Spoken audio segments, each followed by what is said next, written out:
Welcome to worship with the Unitarian Universalist community of Charlotte. I'm Eve Stevens. My pronouns are she, her, hers, and I'm one of the ministers of this congregation. I am feeling more strongly than usual how much I wish we could gather together in the same room today, so we could look out at the community of people around us and feel reassured, steadied. So we could process the events of this week in conversation with one another, bumping into old friends and seeing new faces, and knowing just by looking around that whatever latest unprecedented event is unfolding in the news, we will face it and make sense of it, or simply feel what we're feeling together. On Tuesday, we received the news that there would be no charges filed against the officer who shot Jacob Blake in Kenosha, Wisconsin this past August. In spite of months of protests, of people demanding that we find another way of policing, demanding accountability.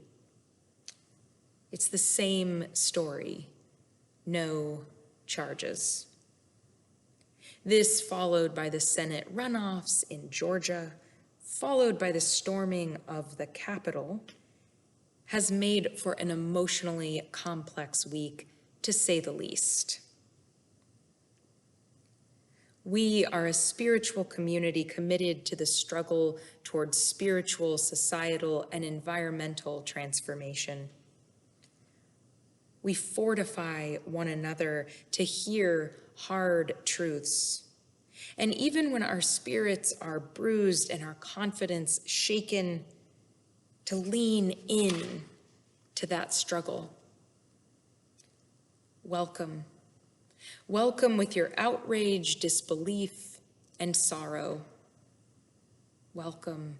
Welcome with your hope, defiance, and courage. I welcome you members, and I welcome you guests. I invite you to welcome one another on our public Facebook page.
The flaming chalice is the symbol of our liberating faith.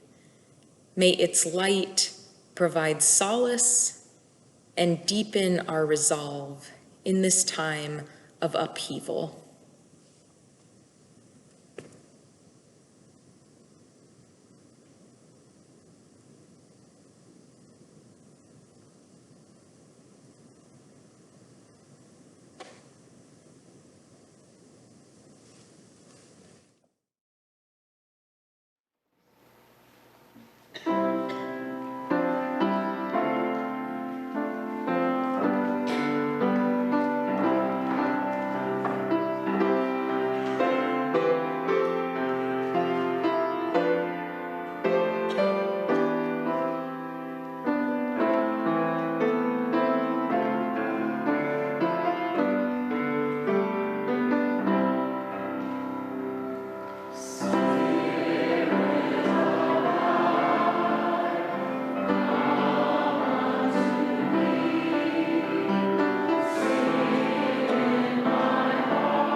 Good morning.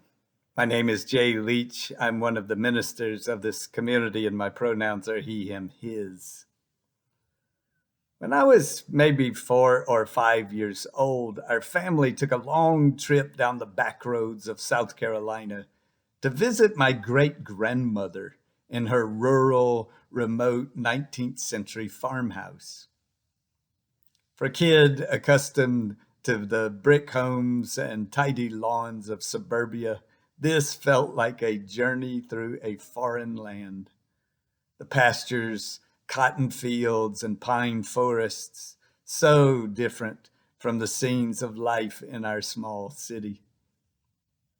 Along the way, I still remember, I spotted a billboard with an American flag. Keep in mind, I was very young with little sense of geography. Surprised by the sight of that familiar flag, I asked my parents, "Are we still in the United States?" I thought of that distant recollection this past Wednesday evening, watching the images and videos of an attempted coup staged by white supremacists in the Capitol. I'm sure I wasn't alone in wondering, am I still in the United States? Armed terrorists scaling walls, breaking windows, walking past barricades, some moved for their convenience by officers on duty. Race rioters running down corridors, staging selfies in legislative offices, playfully moving about the chambers of the House and the Senate. It all looks so much like what we've seen in other places, in countries we've pitied, where power was lost and gained in similarly staged coups. Could this possibly be the United States? Of course, the clearest indication that this was most certainly our homeland was that same flag. The one I'd seen on a billboard as a young boy, waved now in defiance, used as a battering ram some emblazoned with the image of the demented despot who had called for this action, aided by many elected to legislate from within those very chambers. Is this the United States? Earlier in the week, within the span of a few dozen hours, another infuriating verdict confirming yet again that Black lives don't really matter. Then in Georgia, a state so deeply stained by its racist, xenophobic history, the black son of a woman who had picked cotton was elected to the United States Senate alongside a Jewish man. And both due in no small measure to the courageous commitment of a remarkable Black woman who refused to be defined or even diminished by her own experience of political loss. By the time we'd made it to Wednesday, we were already emotionally spent, only to find ourselves watching what should have been a formality turned into a fiasco. My friends, we come to this day depleted by all that we have experienced in these recent days, in these last horrific months, in these past 4 disgusting years. We come together this morning in part for a reckoning, a telling of the truth, reflections which my colleague Eve will offer. Yes, this is all our nation. Our messy, hopeful, broken, tenacious, deeply fractured nation in all of its ideals and idiocy, with a history rooted in the noxious soil of white supremacy and a future that will in part be shaped by a Black preacher of liberation theology representing a deep South state in which inconceivably so many wanted a return of the madman who has fomented such peril, and in which even more steered us away from the abyss toward which we have been headed. Before we hear Eve's reflections, what are you feeling this morning?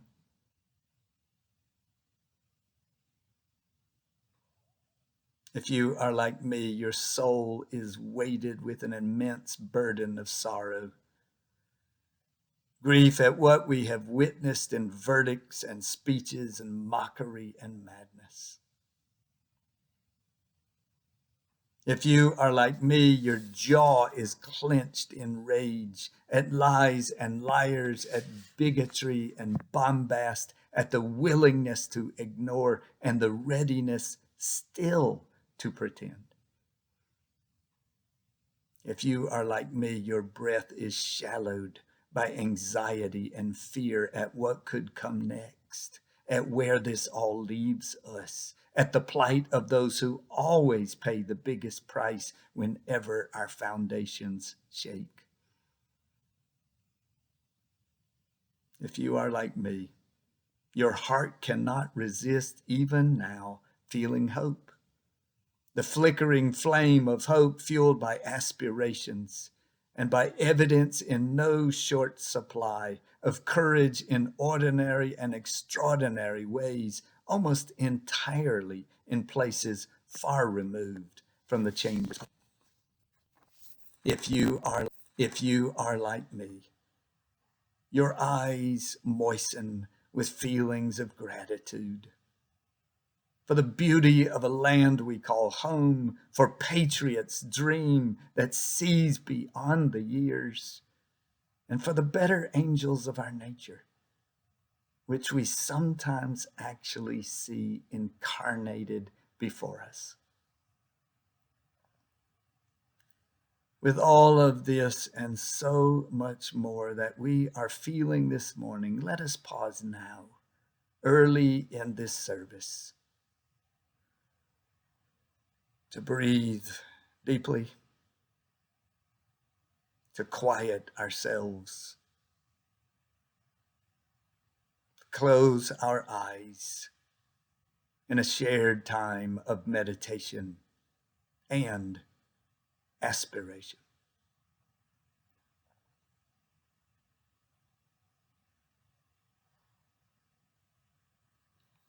For beauty, tenacious in its profusion in skies, fields, mountains, and plains,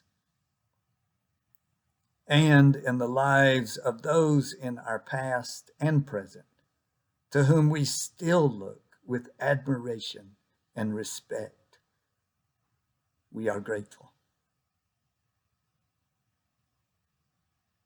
For all who still honor truth, who still make sacrifices, who still labor for the common good, who still dream dreams, then work to make them reality. We are grateful. For those unacclaimed, unrecognized, unappreciated, whose labor enriches our lives. We are grateful.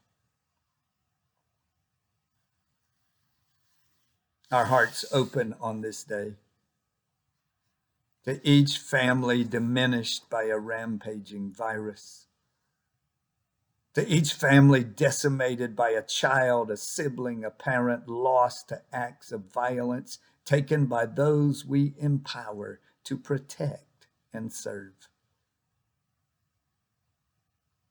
To each person relegated on this cold day to life in a tent, a back seat, an alley, a bench. To all who are living in cages, the incarcerated and the immigrant, we breathe our prayers of solidarity.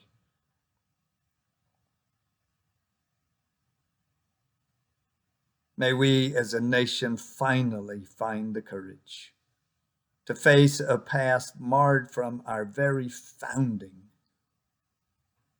in ways that would enable us both to dismantle and to transform.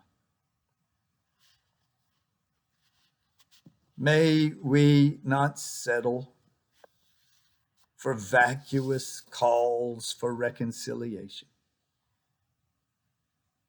aware that only in those deep wounds which have been fully recognized and tended can there ever be the hope for healing. May a relentless commitment to what is right yet fuel our passion, our anger, our fury at all that is so wrong.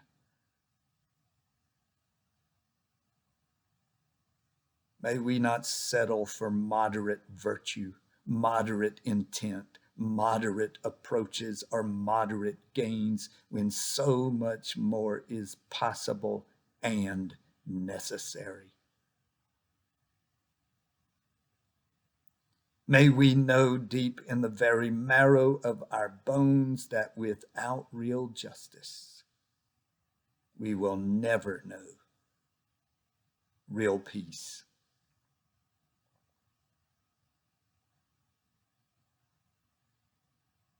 May we each find our ways into the work with courage, with courage, with courage.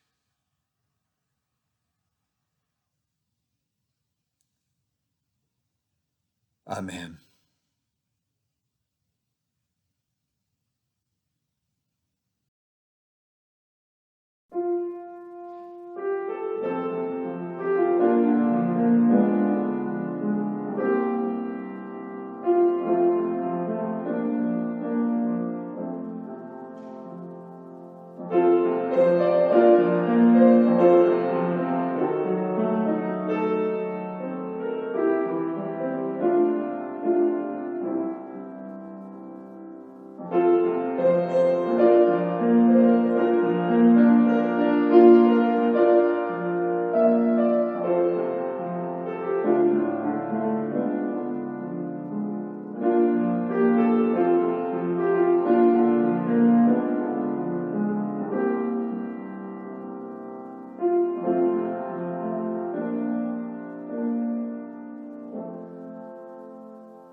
Our reading is a poem by the former U.S. Poet Laureate Natasha Trethewey, and it's called Enlightenment.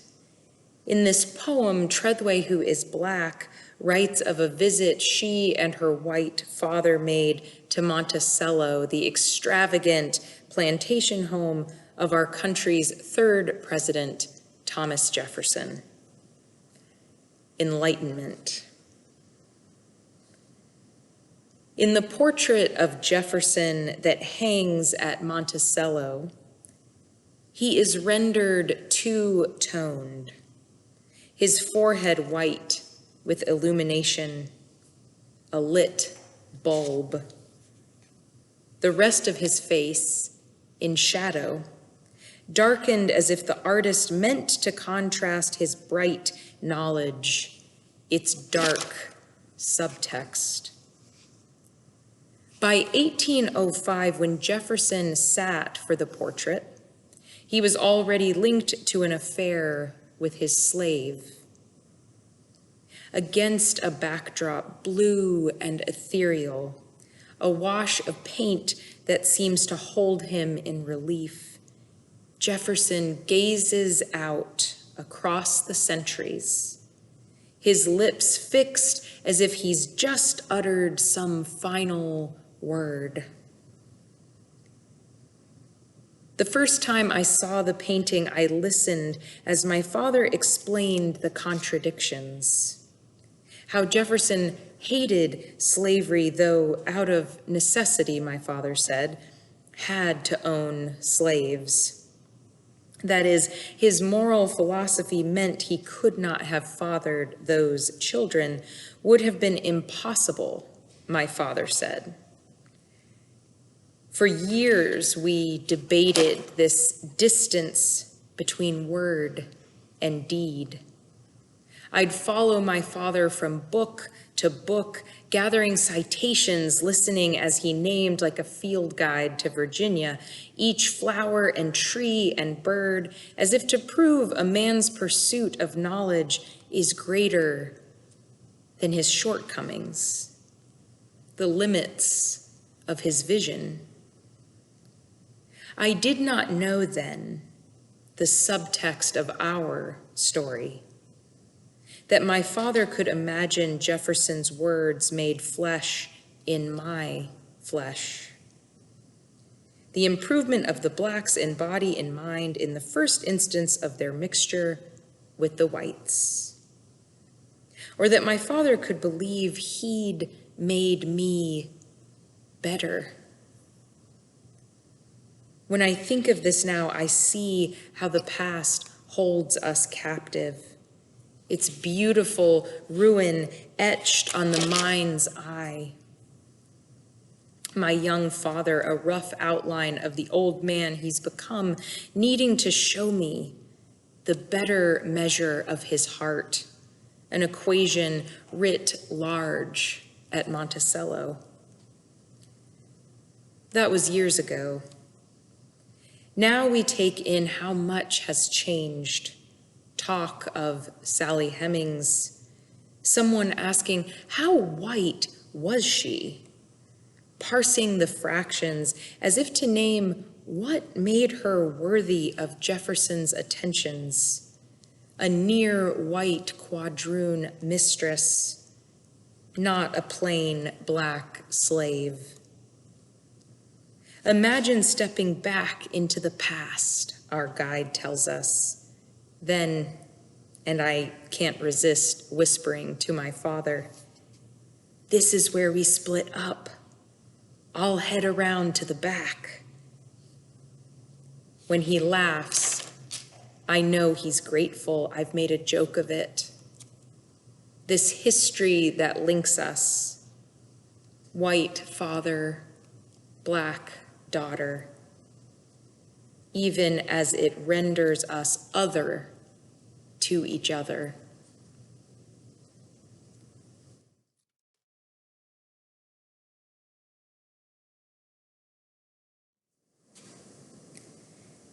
In my 7th grade social studies class, when we arrived at a unit on the US government, Our teacher showed us the 1939 film, Mr. Smith Goes to Washington.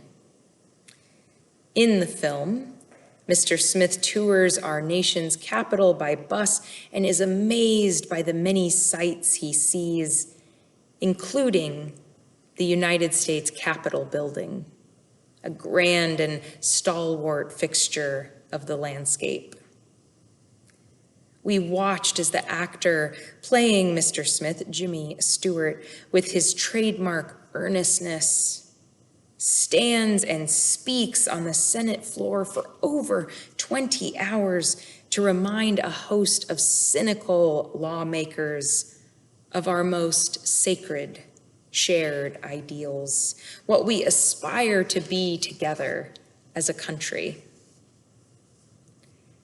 Until Wednesday, I hadn't thought much about what the Capitol building itself symbolizes or signifies to me.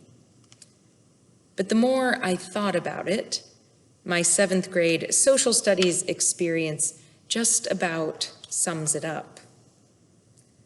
For me, the Capitol building symbolizes the meeting of our highest ideals as a nation with the reality of the day-to-day attempt to make them real. In the Capitol building, ideals like liberty for all and equality meet daily with a sobering reality of the political routine, the grind of compromises and stalemates, missed opportunities, backroom deals, greed, self-interest. Wednesday night, like many of you, I'm sure, I had trouble sleeping.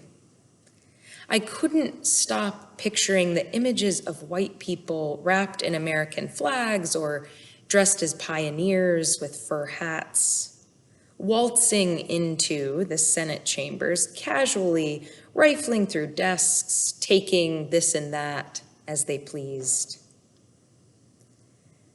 Though all of this happened hundreds of miles away from where I live, I felt somehow similar to the way I imagine I would feel if I were to return home to my own house to find it had been ransacked, that someone had been inside, had broken my favorite mug and seen where I sleep, and left muddy footprints and broken lampshades and crushed glass all over the floor.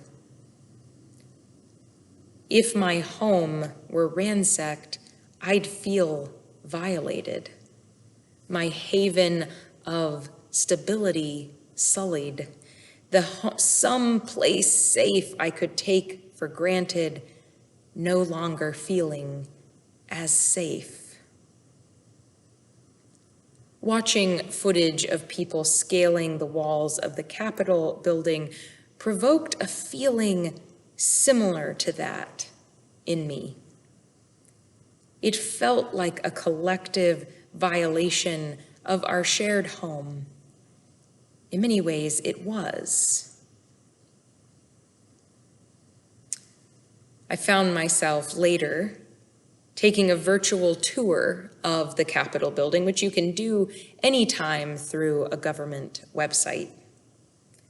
The welcome page reads, "Come celebrate and discover the center and symbol of American democracy." If you were to enter the rotunda of the Capitol building and look upward, you'd see the domed ceiling adorned with a painting by the Italian artist Constantino Brumidi entitled "The Apotheosis of Washington." Apotheosis, that is the transforming of a person into a god. Washington is depicted sitting in the heavens, a woman seated on either side of him representing liberty and victory, while 13 more female figures surround him representing the original states. On the walls in the rotunda, among other works of art, there is a painting by John Gadsby Chapman entitled Baptism of Pocahontas. In the painting, we see a young Algonquin girl kneeling before a handful of white men standing over her as members of her tribe look on. Pocahontas is dressed in pristine white, contrasting against her brown skin, and she folds her hands modestly in prayer as an Anglican priest prepares to baptize her, renaming her Rebecca. There are multiple works of art inside the Capitol building depicting the signing of the Declaration of Independence. There are relief sculptures adorning the walls of Christopher Columbus, the discovery of gold in California, and Daniel Boone fighting an unnamed Native American man above the south door. On Wednesday, a few lawmakers referred to the Capitol building as a temple of our democracy, a sacred space preserving our shared ideals and values. As Speaker of the House, Nancy Pelosi said on Wednesday, to those who engaged in the gleeful destruction of this, our temple of American democracy, justice will be done. All these images, a divine George Washington, a heroic Daniel Boone wearing a fur hat.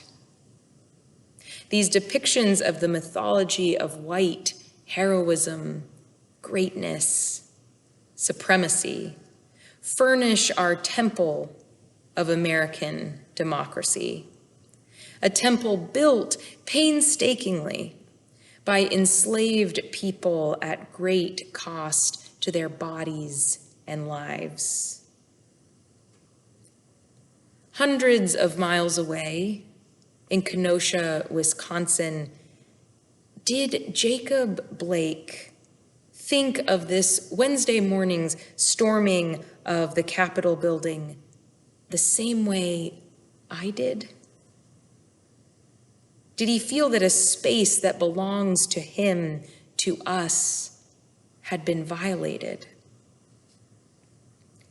For people with black and brown skin whose bodies are deemed dangerous threats to law enforcement just by virtue of existing, does the Capitol building conjure the feeling of welcome stability that it evokes for me? A stalwart temple built to honor our shared values and commitments as Americans? What does the Capitol building symbolize for those pushed to the margins of our society? How often, all throughout history, has the Capitol building served as a fortress, carefully fortified to keep marginalized people outside of the halls of political influence and power? As the Constitution instructs, representatives and direct taxes shall be apportioned among the several states which may be included within this union, according to their respective numbers, which shall be determined by adding to the whole number of free persons, including those bound to service for a term of years, and excluding Indians not taxed, 3/5 of all other persons. This week was astonishing in other ways too, of course. Yes, a sea of white people forced their way into the Capitol building in hopes of stopping a process foundational to our democracy currently going on on the Senate floor. As activist Brittany Packnett Cunningham put it, what does white supremacy mean? It means white people believe that they have dominion over everybody and dominion over everything, that they are, in fact, supreme. She continues, so we saw a group of white people thinking that they own a country they colonized, and so they do whatever they want with it. They think they can storm any building in that country because they believe they own it.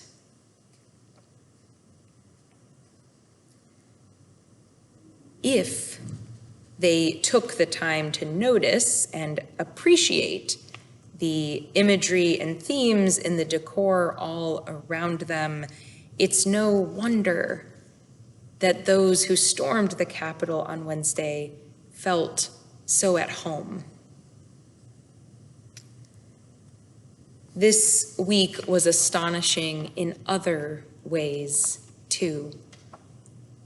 In Georgia, 2 people were elected through that same democratic process to serve within the walls of the Capitol building, to give their constituents a voice, to make influential decisions about the direction of our country. A Jewish man and a Black man. 2 people whose ancestors and lived experience is marginalized by a white culture of supremacy were elected this week to the Senate. In 2013, a statue of the once enslaved renowned abolitionist and orator Frederick Douglass was added to the Capitol building's art collection in 2013. The collection of images carefully chosen to tell the story of who we are as Americans. Those images cultivated to inspire our lawmakers to hold before them always our highest ideals. The statue of Frederick Douglass stands 7 feet tall. On the sides of the pedestal upon which this statue of Douglass resides are 2 of his quotes. One reads, "The soul that is within me, no man can degrade." And the other, "If there is no struggle, there is no progress."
Welcome again to today's service, and those of you who are new here, who have just started getting to know us, welcome in particular to you.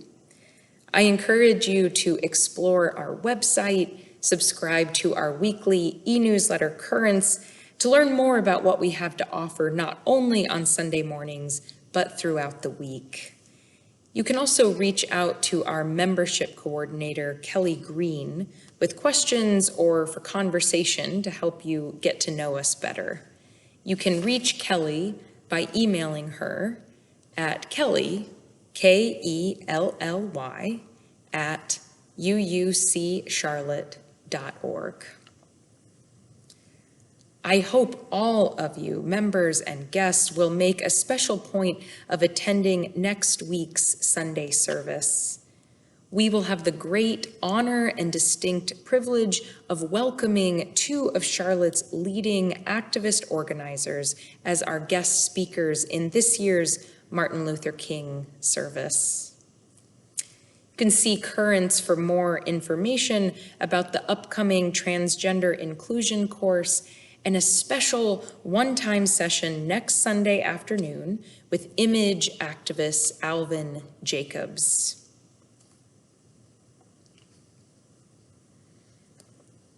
This morning, we are holding in our prayers Ron Fields as he mourns the death of his sister and as he celebrates the birth of his second grandchild. We are sending love to Belinda Perry in this time of her mother's ongoing serious health challenges. We hold in our hearts Marcia Pepper and her family in this time of her husband's illness. We hold in our prayers Kate Stroud as her father recovers from surgery.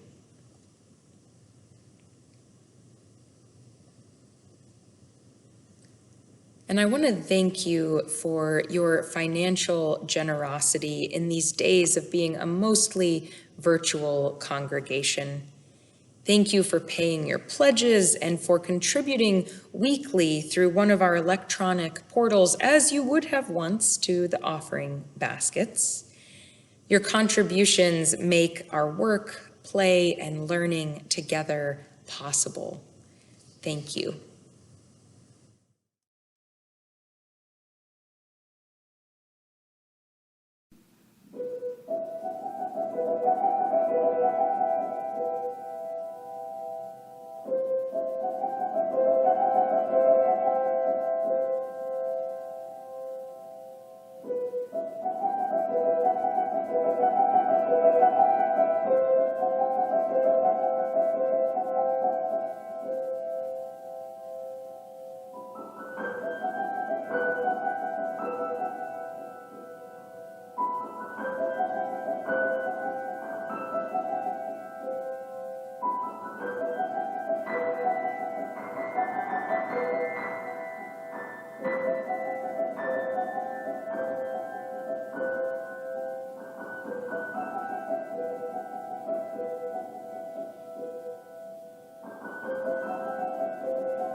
These words are adapted from Angela Herrera. Don't leave your broken heart at the door. Bring it to the altar of life. Don't leave your anger behind. It has high standards and the world needs vision. Bring them with you, and your joy and your passion. Bring your loving and your courage and your conviction. Bring your need for healing and your powers to heal. There is work to do, and we have all that we need right here in community to do it. Be well and reach out when you need us.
See